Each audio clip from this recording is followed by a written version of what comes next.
Let's talk about Hold Up.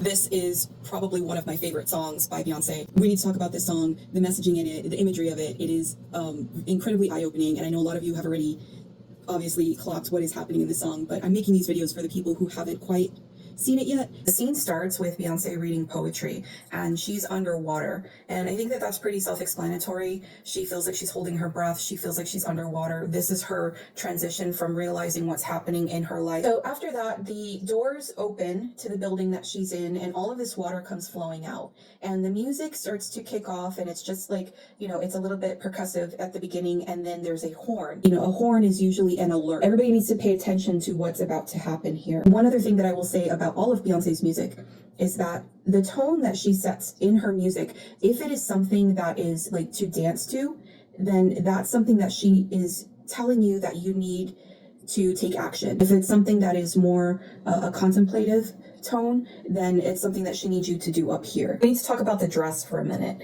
Now, this dress, some people I've heard talk about as evocative of the sunshine, and I get that. But on a deeper level, this dress is representative to me of Oshun. Oshun is the goddess, the Yoruba goddess of love and fertility and water.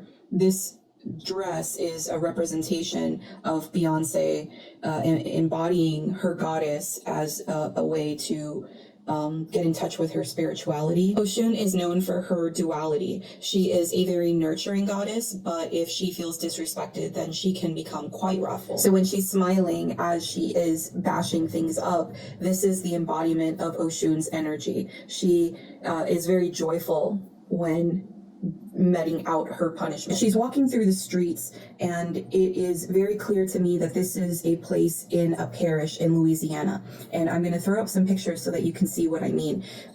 There's people outside. There are Mardi Gras beads. There's graffiti on the walls. There's brick buildings. The stone walkways, the stone steps. It screams New Orleans to me. And there are also more clues that this is New Orleans. So there are some signs of some pies for sale. So there's the honey and raisin pie, there's the coconut meringue pie, and then there's the mocha cake. Now, these are all quintessential Midwest, and specifically, lower southern Midwest desserts that are have an origin in Creole culture. And everywhere you look, there are Mardi Gras beads, just like on fire hydrants and on signs and on the floor. They're just everywhere. She's obviously telling us that it's almost like this song is for her mother.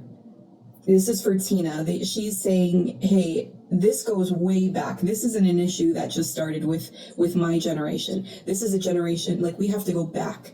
This is a generational, cyclical issue that the women in our community are having to contend with. It's also meaningful to note that the time period that it seems like this is, by the way the cars, like the old Lincolns, the old Cadillacs, it harkens back to 80s, late 70s era, and then the clothing that people are wearing, it's 80s and 90s. And I know this because Beyonce and I are the exact same age, and this is exactly what a place looked like, a place where I grew up. I grew up in Miami, but I grew up in a very, the 305, the Tamiami area, which is where all of the Cuban Americans were. When you grow up in a place like that, where a majority of the population looks like you, is representative of your culture, you tend to feel more comfortable in that place because that's the place where you grew up. That's what you saw every day. To me, I think Beyonce is saying she's going back to this place in this video because this is where she's going to feel her most comfortable being as honest as possible, expressing her rage, and people are going to understand her and not judge her. She's not going to do this on the streets of Beverly Hills. They're not going to understand what she's saying. So I think that when she says, what's worse, looking jealous or crazy, I'd rather be crazy. What Beyonce is doing in this video and in this song is she's calling attention to this big problem. She's wreaking havoc. She is trying to get everyone's attention,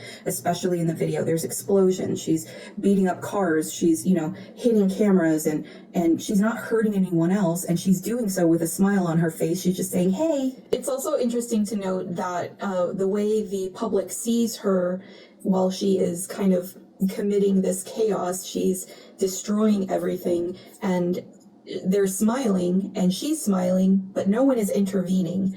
That is also a commentary on our society, on how we see things that are actively being destroyed and disrupted, but no one does anything about it. Now, when Beyonce's looking deadpan at the camera and she's talking directly to Jay, she's holding the bat and she's saying, imagine for a moment that you never made a name for yourself and never made it out the cake. I think what Beyonce's saying here is, you think you're a big bad man because you came from Brooklyn and you're like the king of the streets and that's what you've been labeled. But she's exposing his ego right here. She's like, I came from, kind of the same place. And the fact that you have been labeled a king is something that has kind of grabbed a hold of you, but you need to remember where you came from before that. And then she goes on to say, you never had the baddest woman in the game up in your sheets.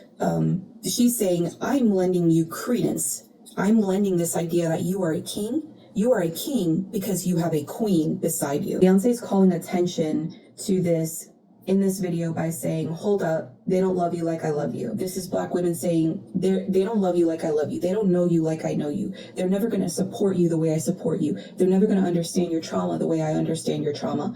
And I realize that most people get that message, but I think some people do not understand that that's what this song is about. I always keep the top tier 5-star backseat loving in the car, like make that wood holly like a boulevard. What she's saying there is, why are you chasing SpaghettiOs when you have T-bone at home? Do you know what I mean? This is a cyclical problem, and it comes from a place of deeply rooted pain, and there's machismo in all men, there's testosterone in all men, and at times their ego will get the best of them. And it's, the duality of men and women. It's a woman's job to nurture, but if the man is so resistant to that nurturing that, the men lose respect for the women and then the women lose respect for the men, it's incredibly heartbreaking. Can't you see that there's no other man above you? What a wicked way to treat the girl that loves you. Is such a poignant prose. I also see this as Beyonce saying to the Black community as a whole, just hold up, just stop. Why are we asking them to give us the things that we want? Why are we looking to them to include us?